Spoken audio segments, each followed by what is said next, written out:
We go, my friends. Welcome to the Metaverse Extract. My name is Paul Carpenter, and here we go.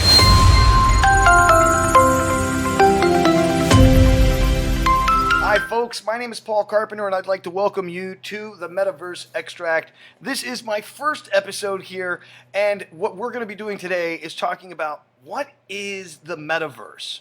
A lot of people have been asking me that question lately, trying to figure it out, like crazy. Is the Metaverse owned by Facebook? Do they own it all? What is the Metaverse? And then again, what's this Metaverse Extract thing you're doing? Okay, well, folks, it's very simple. I'm here. My name is Paul Carpenter. I'm on the internet, as you can tell, in many different ways. I'm obviously in the Metaverse, and I want to bring it to you. Metaverse Extract is this channel. It's going to bring you at least some idea on something every single time. This one in particular is, what is the Metaverse? So let's go into the deep dive of it. I went on the internet, and when looking on the internet and asking around on Google, what is the Metaverse? My God, friends, you will come up with a million different things. It looks something like this. Hold on, let me show it to you. It is absolutely crazy how when you just look up what is the Metaverse, what you're going to end up getting is this page of just jargon of like a million different things. What is the Metaverse? The Metaverse is this. The Metaverse is that. And it's so much information. How could you ever know what it is? Now, as a matter of fact, there was a guy who wrote an awesome article. His name is John Radoff, and he's at medium.com. And he wrote an amazing article, and he called it the 7 layers of the Metaverse. So I'm putting that up on the screen right now so you guys can look at it. But what's really cool is, what is the Metaverse exactly? Well, the Metaverse is a mix of everything that used to be, plus all of the new technologies that are coming out. That's about the best way to try to explain what the Metaverse is. Because the Metaverse isn't any one thing. The Metaverse is like a conglomerate of everything that's ever been before. And we're calling it the Internet number 3. So what does that mean? So like Internet number 1 was basically when we were, by ourselves, 1960, 1970 somethings. And we had just one computer talking to another computer, and it was just a big bunch of Wikipedia pages, basically. And that's all you had. And then Internet number 2 came to be when we had more of the internet that we have today. You could send videos, and you could send messages, and you could buy products. You could even have products that are non-physical products that were just up in the air, in the cloud. Okay? So now that you get that idea, Internet 3 is taking that idea of the cloud and then being able to kind of go visit it in some way, shape, or form. Now, there's many ways that you can do that. You can do that from your computer screen. You can do that with a pair of augmented reality glasses, which is different than virtual reality, right? Augmented reality is just regular glasses that have something that are being put on top of you. Maybe you've played games like Pokemon Go, where you use your camera and whatever you see in front of you has a Pokemon character or it has something going on. That's that whole setup, and that's how that works. Then the next one would be like virtual reality, right? So virtual reality is where we're more in the world of another world, where anything can be and you can live and be in those worlds. Now, that's a bit different because those are turning into a bunch of games. And that's usually where the world blows up first, right? It's usually in the porn world and in the gaming world, and then it just goes up from there. And also, I guess, the military-industrial complex world as well, right? We get so many things from there that then get brought to us for our normal everyday use. So the idea here would be that you have things that are non-physical that are out there in the world. That was the cloud, right? Where it was stuff like you were just, putting up files or you were holding up a video. Well, now there's the ability to be able to send money in the cloud. And that in itself is what would be considered the altcoins. The most famous of those is Bitcoin. And that's the one that everybody knows, right? Because it's the one that's in the news more often than not. So the idea here now is that what you have is these these new technologies, virtual reality, augmented reality. You have these new blockchains, this whole thing, and I'm going to do a whole video on what is the blockchain and what is altcoins. So don't worry, that one's coming soon. But nonetheless, so we have this new thing, and we're trying to figure out how to actually work with it. Now, there's people who are creating worlds, sort of kind of like a gaming world, where other people can go and they can build their own worlds. Now that, some people are saying, is the metaverse, but it's not. It's just a world within the metaverse. And I know it's absolutely crazy. And that's why there's so many different companies now that are creating all different types of worlds where you can buy land.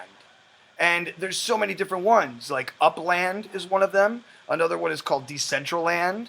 There's Google Earth 2. It's literally called Earth 2. And you can buy any plot of land that you find on Google Maps and keep it for yourself. And so on and so on. So what is the metaverse, Paul? You haven't told us yet. I know. I get it. Don't get angry at me, folks. I'm doing my best to try and explain something that's very big. But the idea here is this. The metaverse is all of those things, not any one of those things. But any one of those things can have its own place within the metaverse. Even if it's just a page of paper, like just writing, that could be a place that you could go to in the metaverse. Maybe just go and read a document in the metaverse. And anything can be in the metaverse. Anything that's in the real world can be reproduced.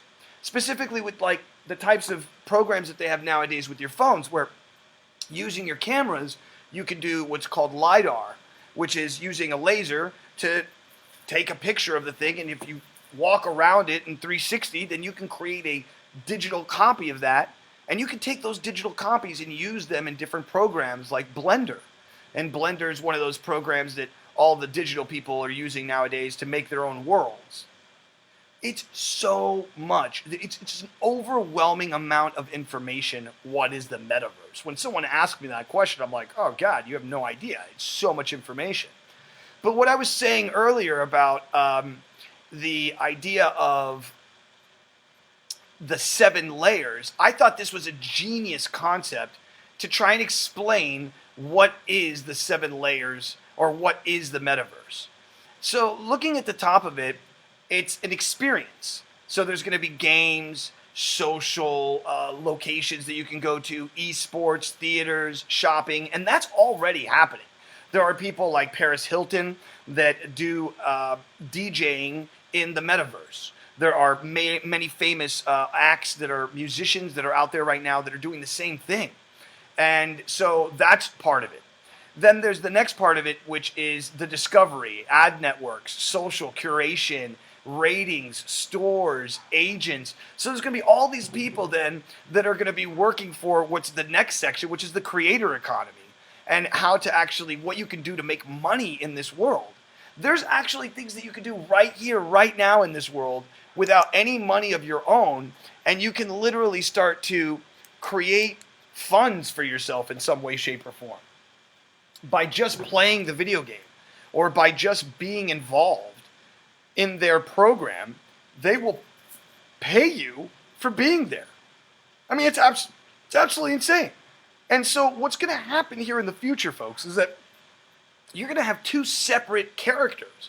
One that lives within this cloud world, call it the metaverse, and then the other world, which is this real world that we know and love.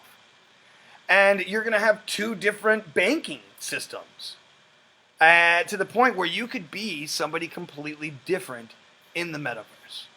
So to kind of give you a full overwhelming story of it all, I don't know, the overarching, I guess is what I'm going for, a story of it all here is this. The metaverse is something that is absolutely astronomical because you can create anything you want there. And that means you can create any community there. And then with the community, you can create a game specific for that community or specific to that ideology. And then within that community, you can have your own altcoin. You can create your own NFTs. And you might be asking, what is an NFT? Don't worry, I'll be making a video about that soon too. You can make a community here, folks, in which everybody can grow together, and it's egalitarian. And it's egalitarian because nobody owns any part of it. That's so you can. There's even companies that are being built this way now. It's such an overwhelming world that if you don't learn about it now, you are going to get lost in the tsunami. So my friends, I just wanted to bring to you today, what is the metaverse? Bring that to you, show it to you a little bit. And also, if you want to read the article, The 7 Layers of the Metaverse by John Radoff, I have it linked in the description down below. I want to say thank you very much for joining up, and thank you for being part of this. If you would not mind, please like, share, subscribe, so that other people can come and see this. What is the metaverse? Thank you very much for coming and hanging out with me and seeing the metaverse for what it is, this crazy thing I'm creating. Thank you so much. Have a beautiful day.